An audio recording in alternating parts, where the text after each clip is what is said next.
was actually two different, separate people. One stoned, glazed and out of touch, the other sober and angry. A couple of days ago we reported on the unsuccessful boar hunt in Devon, which means there's still around 60 of them roaming the countryside.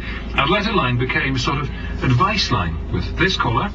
This is Doyle Mitchell. I can remember that in the 1930s, 1940s and 1950s, my drinking. But as the Lib Dem MP Nick Harvey put it on PM last night, Charles's drinking problem has been one of the worst kept secrets at Westminster for many years. Here's how he answered the question when he spoke to PM on the 16th of December.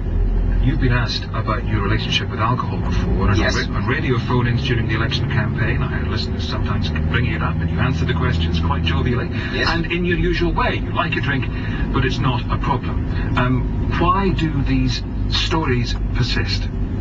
Well, I think people have to judge by results, and the results under my leadership for this party are good. I don't think that that is actually an issue, and I think people just need to watch the way I can duck myself, just look at the questions that I put at Prime Minister's questions, the regional visits around the country.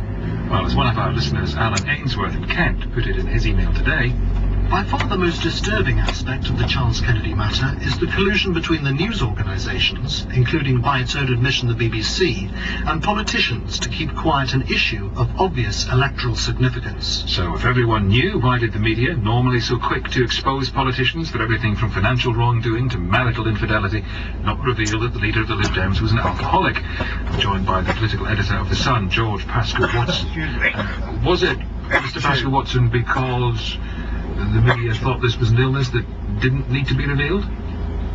It's a strange one for us to suddenly be criticised for not revealing the truth about a politician. The truth of the matter is the Sun, along with other newspapers, has in fact talked about Charles Kennedy's drinking problems over the last 2 years, certainly. And the Sun has made great play of it at every party conference the last 2 years in September. And I think the truth of the matter is it's not our job.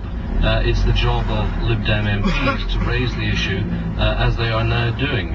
We merely report the information that we get if we consider it worthy of public print. And yet, curiously, I know on our programme today and yesterday and recently, we've spoken off the record to Lib Dem MPs who said, if only the media would expose this.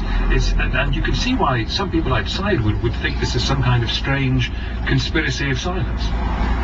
Well, that's true. If people genuinely think that they've never read anything about Charles Kennedy's drinking and they've never heard yourselves and other broadcast outlets actually asking him live on air whether he has a drink problem, then of course they would be of that frame of mind. But the truth of the matter is both yourselves and the newspapers, including The Sun, have repeatedly referred to his drinking, but of course he has denied it on air repeatedly, and he's never sued any of the newspapers. He's never sued The Sun for repeating allegations about his drinking. So for my money, there has been a problem which has been exposed by the newspapers, and it's quite clear now that Lib Dem MPs have been privately for some time now urging him to come clean about it. And do you think his line has been fair enough? We spoke to Lambert Opic on the programme earlier. A lot of people agree with him that it's part of the essence of alcoholism that you deny it, you are in denial, and that if there is a collective failure on the part of media to understand that, then it's pretty heartless.